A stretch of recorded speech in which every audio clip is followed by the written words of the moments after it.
प्रदीप मिश्रा जी, अब आप BJP join कर लो यार, क्योंकि अब आपके आयोजनों में कथा कम, बीजेपी का प्रचार प्रसार ज़्यादा होता है। अब ये जो प्रदीप मिश्रा हैं आजकल छत्तीसगढ़ की पावन धरा पर गए हैं कथा कहने, पर भाई साहब ये कथा कम मंच से बीजेपी की तारीफ ज़्यादा कर रहे हैं।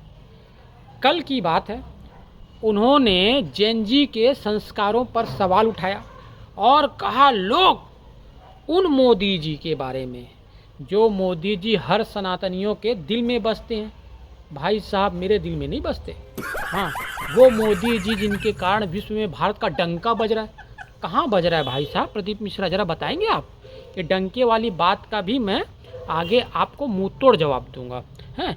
और जो राजगद्दी पर बैठे हैं, राजगद्दी पर तो कंस भी बैठा था, राजगद्दी पर रावण भी बैठा था, समझ रहे हो आप लोग हैं प्रदीप मिश्रा?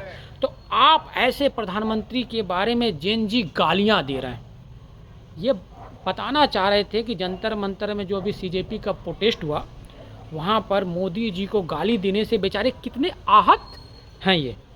अच्छा, मैं आपसे प्रदीप मिश्रा साहब पूछना चाहता हूँ कि कल के दिन आपसे यदि प्रधानमंत्री जी मिलें तो क्या आप उनसे कहेंगे कि देखिए भाई साहब, आपने जो 50 करोड़ की गर्लफ्रेंड वाली बात कही थी वो निहायत ही वाहियात बात थी।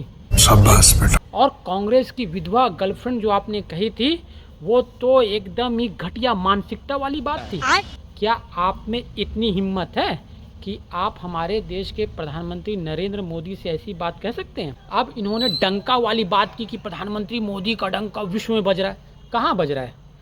अब इनसे मैं कहना चाहूँगा, वर्ल्ड हंगर इंडेक्स में भारत इस समय 102 नंबर पर है।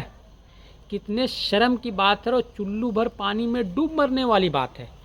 हमसे अच्छी स्थिति में बांग्लादेश है जिसकी रैंकिंग है 85, और हम बिल्कुल पाकिस्तान को इस मामले में पीछे छोड़ने वाले हैं। पाकिस्तान 106 या 7 नंबर पर है और हमसे बेहतर स्थिति नेपाल की है। तो ज़रा शर्म करो यार प्रदीप मिश्रा जी। ये बात जो आप बोलो ना, डंका बज रहा है। और आपको दूसरा आंकड़ा देता हूँ, प्रति व्यक्ति आय के मामले में इस समय बांग्लादेश ने भारत को पीछे छोड़ दिया है। यही डंका बज रहा है क्या है? और आपने कहा भारत को विश्वगुरु। भारत क्या है? भूखे बच्चों, जिन बच्चों को पौष्टिक आहार हम नहीं दे पा रहे हैं, उनके दम पर हम विश्वगुरु बनेंगे?